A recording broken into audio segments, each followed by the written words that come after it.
Writing, variant equals, document, it equals, 58,371 inches. The cold morning air hung over the city like a gray curtain as people rushed toward one of the most prestigious corporate towers in downtown Chicago.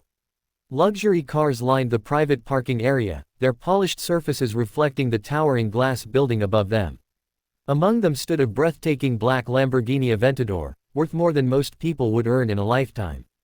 It belonged to 38-year-old billionaire CEO Victoria Harrington, a woman famous for her ruthless business decisions, impossible standards, and fierce determination. Employees often whispered that she had built an empire from nothing and trusted no one except herself. But on that particular morning, something happened beside that Lamborghini that would change two lives forever. A tired single father reached out and gently touched the car.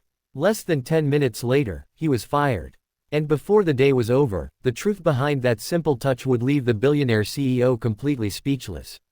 Before we begin, if you believe kindness matters, that everyone deserves a second chance, and that no one should be judged too quickly, please take a moment to like this video, share it with someone who needs inspiration, subscribe to the channel, and tell us in the comments where you're watching from today.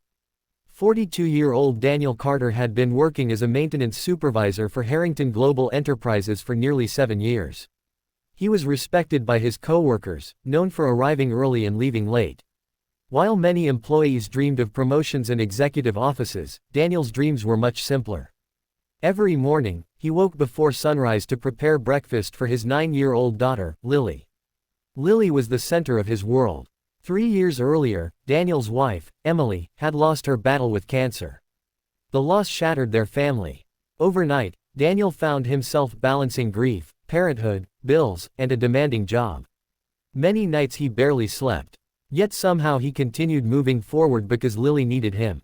Their small apartment sat on the edge of the city. The walls were aging, the furniture was old, and money was always tight. But the home was filled with love. Lily carried a sketchbook everywhere she went. She loved drawing cars, buildings, and imaginary cities. Her favorite car in the entire world was the Lamborghini Aventador. Every time one appeared on television, she would stop whatever she was doing and stare in amazement. One evening she told her father that someday she wanted to become an automotive designer and create beautiful cars that made people smile. Daniel never forgot that moment. A week before the incident, Lily had been assigned a school project about dream careers. She needed photographs and sketches of things that inspired her. When Daniel discovered that the company's CEO owned the exact Lamborghini Lily adored, an idea formed in his mind. He didn't intend to cause trouble. He simply wanted to take a close-up photograph of the car from a distance before work one morning. That morning, he arrived earlier than usual. The parking lot was nearly empty. The black Lamborghini gleamed beneath the rising sun. Daniel approached carefully, pulling out his phone. He took several photographs from different angles. Then he noticed a small fingerprint smudge already visible on the driver's side door. Without thinking, he reached out and lightly touched the smooth surface. His face softened as he imagined showing Lily the photograph later that evening. At that exact moment, Victoria Harrington stepped out of her chauffeured vehicle. She saw a maintenance employee standing beside her prized Lamborghini with his hand on it. The sight immediately triggered her anger. Years of protecting her reputation, property, and business empire had conditioned her to expect the worst. Her voice echoed across the parking area. Employees nearby froze. Security guards rushed over. Within minutes, assumptions had replaced facts. Victoria didn't ask questions. She didn't seek an explanation. She simply concluded that Daniel had crossed a boundary. An emergency meeting was called. Daniel tried explaining himself, but nobody seemed interested. By noon, his employment had been terminated.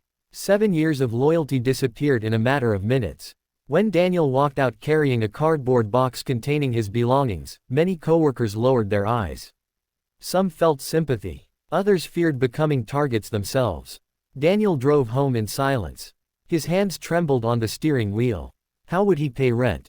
How would he provide for Lily? How would he explain that he had lost the only stable income